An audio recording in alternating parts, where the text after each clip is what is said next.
Hi అండి, అందరికీ నమస్తే. Welcome to SJN garden. ఈరోజు వీడియో ఏంటి అనేసి అంటే వంకాయ మొక్కల గురించి అండి.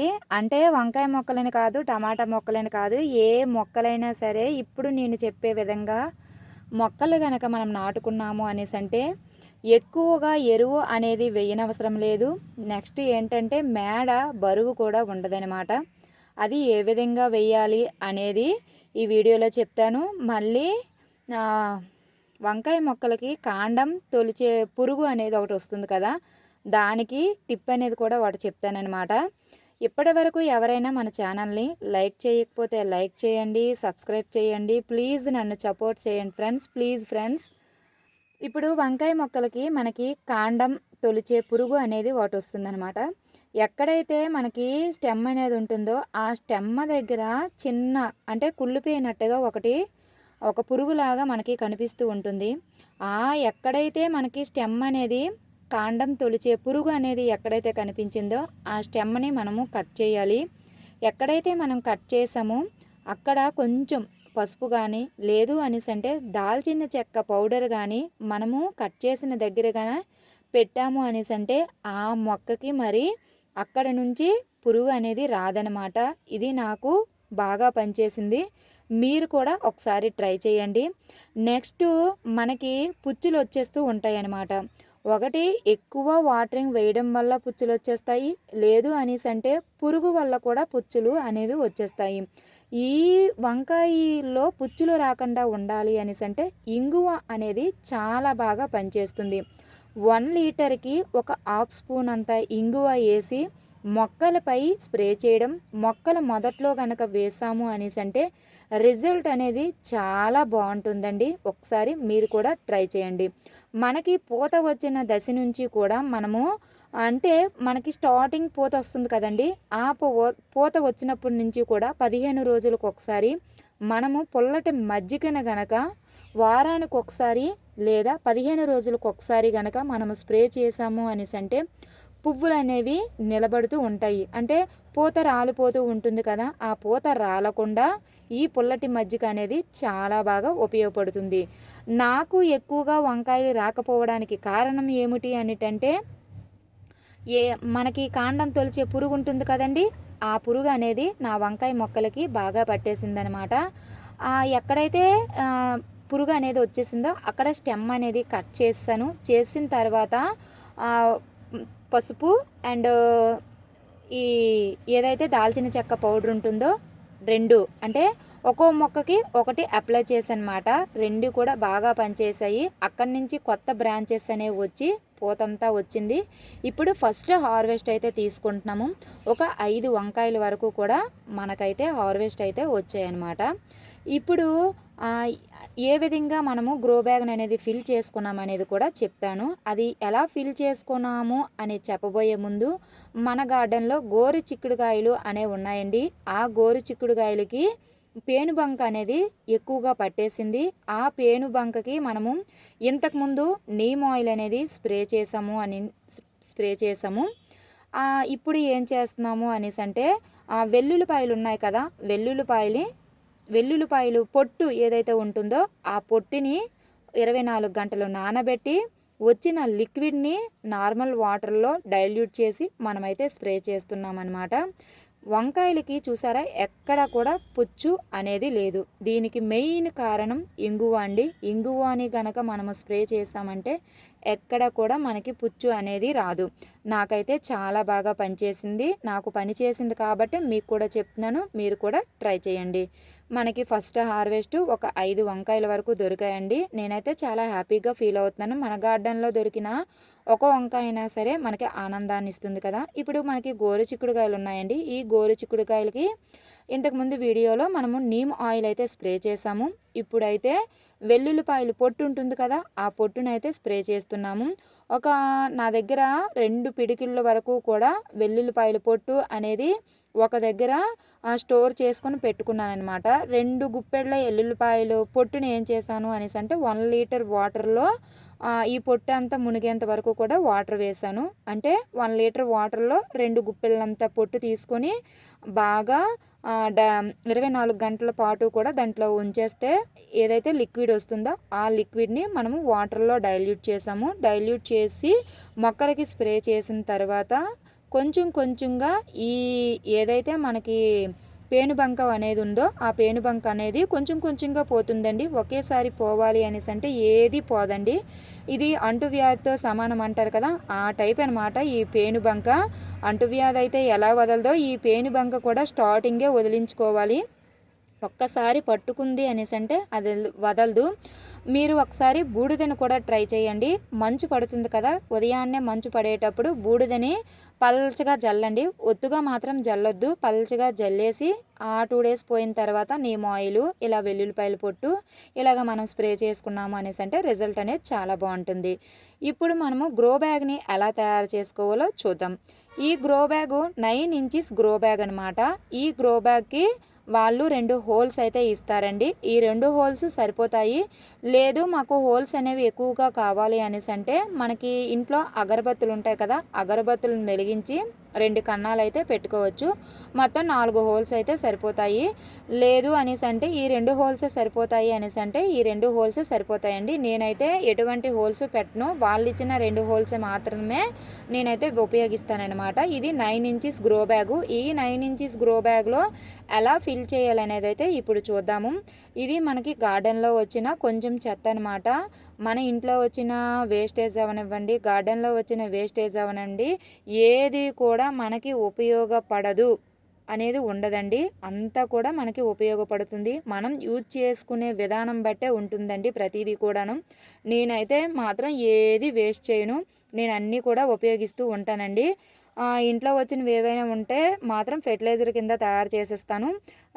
కూరగాయల తొక్కలు గట్టా అవనివ్వండి, అవన్నీ కూడా ఇలాగా లేయర్ బై లేయర్ పద్ధతిలో ఇలాగ గ్రో బ్యాగ్ని ఫిల్ చేసి మొక్కనైతే నాటేస్తాను. ఇప్పుడు గార్డెన్లో వచ్చిన చెత్త ఏదైతే ఉందో అది ఫస్ట్ 1 లేయర్గా వేసుకోవాలి.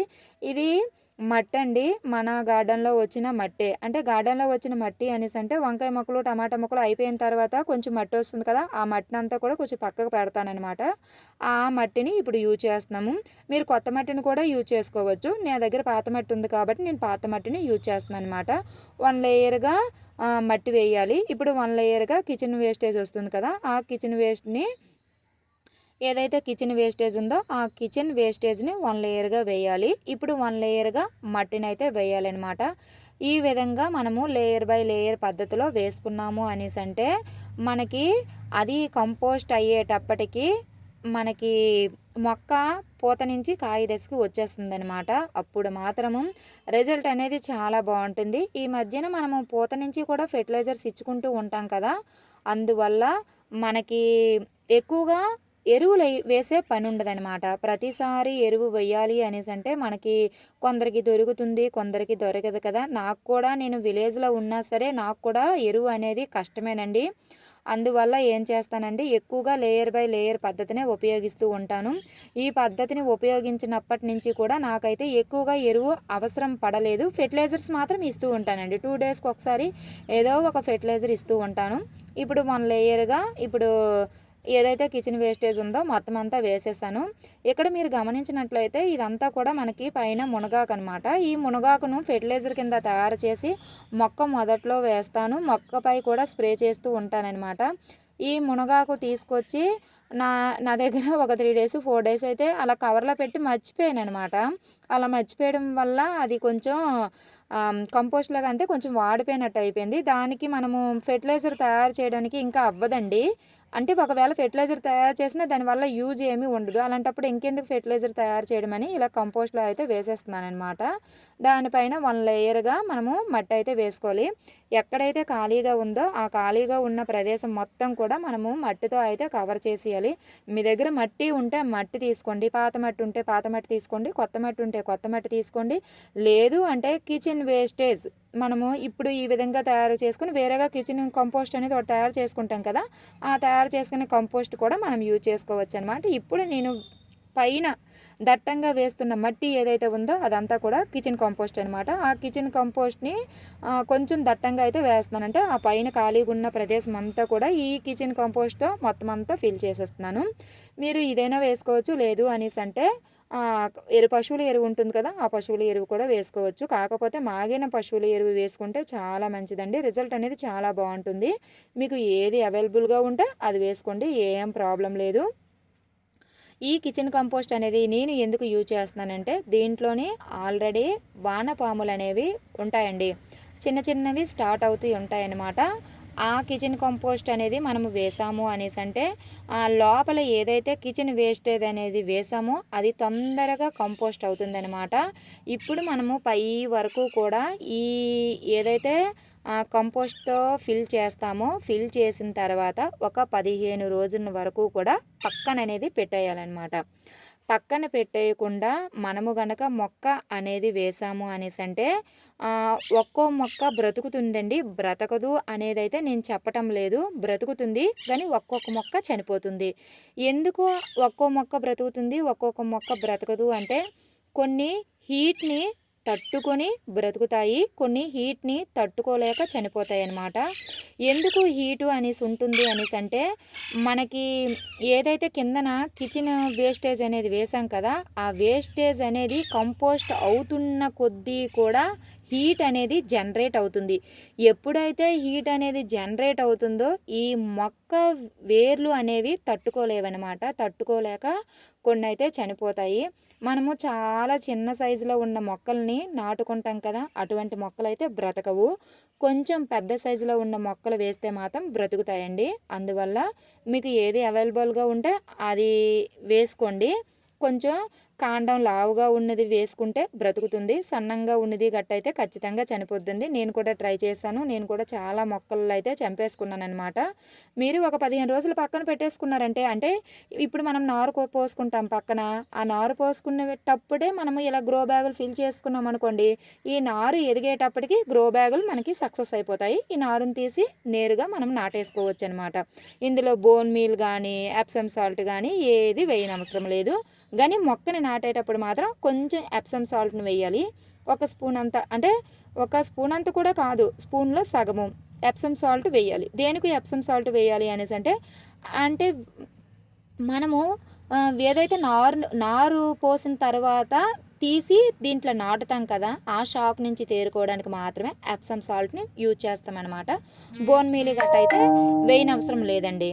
ఇలా గనక మనం తయారు చేసుకున్న ఏదైతే గ్రో బ్యాగులకు ఉన్నాయో వాటికి మాత్రం బోన్ మీల్ అయితే వేయవసరం లేదు. ఇలాగ ఎన్ని కావలిస్తే అన్ని గ్రో బ్యాగులు అయితే మనం తయారు చేసుకుని మనకి ఎన్ని మొక్కలు కావాలితే అన్ని మొక్కలను అయితే తయారు చేసుకొని మనం నాటుకోవచ్చు అనమాట. వీటిల్లోని వంగ మొక్కలు, టమాటా మొక్కలు, ఏ మొక్కలు పెట్టినా బీరకాయ పాదులు గట్టా పెడతాం కదా, ఏ పెట్టినా సరే చాలా బాగా సక్సెస్ అవుతాము. ఇలా గనక వేసుకున్నామనేసి అంటే మేడ బరువు అనేది కూడా ఉండదండి. నేనైతే ఇలాగే చేస్తాను, నేనైతే సక్సెస్ అయ్యాను. మీరు కూడా సక్సెస్ అవ్వాలనే ఉద్దేశంతో మాత్రమే ఈ వీడియో అనేది చేస్తున్నాను అనమాట. ఒకవేళ నేను చెప్పే విధానం కనుక ఈ వీడియో కనుక మీకు నచ్చినట్లయితే ప్లీజ్ లైక్ చేయండి, ప్లీజ్ సబ్స్క్రైబ్ చేసుకోండి, ప్లీజ్ నన్ను సపోర్ట్ చేయండి ఫ్రెండ్స్. ఇలాంటి వీడియోస్ కోసం మన ఛానల్ని ఫాలో అవుతూ ఉండండి. ఈ విధంగా మనము లేయర్ బై లేయర్గా అయితే ఫిల్ చేసుకొని కొంచెం అటు ఇటు కదిపాము అనేసి అంటే లోపల వేసిన కిచెన్ కంపోస్ట్ ఏదైతే ఉందో అది కిందకి దిగుతూ ఉంటుంది. మనకి కావాల్సితే మధ్య మధ్యలో అంటే వచ్చిన ఉంటుంది కదా, మధ్యలో వస్తుంది కొంచెం కొంచెం వస్తుంది కదా, ఆ కొంచెం కొంచెం కూడా తీసుకొని వచ్చి మనం వేస్తాము. పైన దట్టంగా మరి కొంచెం మట్టి అయితే వేస్తాము అనేసి అంటే చాలా ఈజీగా మనము ఏదైతే గ్రో బ్యాగ్ ఉందో ఆ గ్రో బ్యాగ్ని అయితే ఫిల్ చేసుకోవచ్చు. ఇలాంటివనే కాదండి, కొంచెం పెద్ద గ్రో బ్యాగ్ని కూడా ఇదే విధంగా మనం చేసుకుంటే చాలా మంచి రిజల్ట్ ఉంటుంది.